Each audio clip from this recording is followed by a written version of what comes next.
See that going? Oh, okay.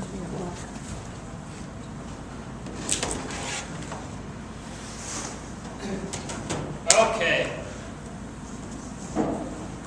So Mom, whose birthday, I'm not going to tell you how old she is, Dwayne knows, as my dad said, put up with a lot. And I'm not gonna spill the beans. 3 kids. Me, Melanie, and AJ. She put up with us all, and she put up with my dad too for a lot of years. Now, you probably think I was a perfect child being a pastor's son, but no, I wasn't. And my dad would often get the belt out and spank me and AJ. Melanie, not so much, but me and AJ, we deserved it. So maybe a half dozen times I remember my dad spanking me. And you know what? He really didn't put his all into it. And so me and my brother were like, hey, you know, that wasn't so bad. So we're bad again and again. But one day my dad was gone. And my mom was there and me and AJ did something bad. I forget what it was. Mom got the belt. And when she hit with the belt, I decided I would be perfect for the rest of my life. Although she's about 5 foot tall, she scared me with that belt.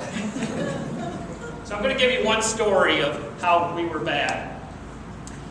There was a bed in the living room, which my parents slept in. Until they had the addition built, they slept in the living room, and the sofa was right in front of the bed.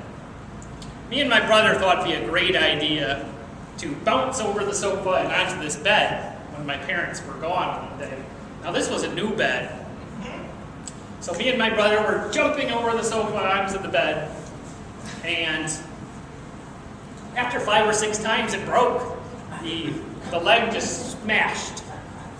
And so me and my brother got together and conferred and said, what do we do? We said, let's call Melanie. So before we called Melanie, I don't know if we duct taped the leg back together so that it was just hanging on by a string. Or like, Melanie, our sister, Melanie, come here. This fun game. Why don't you jump over the couch? And she's like, yeah. And so poor Melanie ran, did a huge belly flop, bam, the bed broke. And it's funny because me and my brother didn't feel bad about it at all. Will never forget Melanie's face when she came out of from where the bed was and said, what happened to the bed? I didn't tell my parents for probably 30 years. Stay away from Dad's belt, Mom.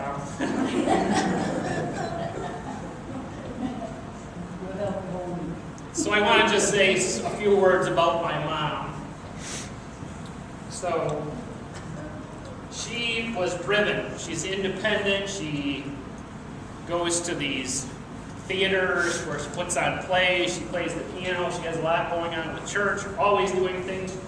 She went and got her master's degree in the mid to late 80s, in her 40s. So that rubs off on me, and I'm sure the other, my brother and sister as well. She said to me one time, you're either going to work hard and make a little bit of money, or you're going to work hard and make a lot of money.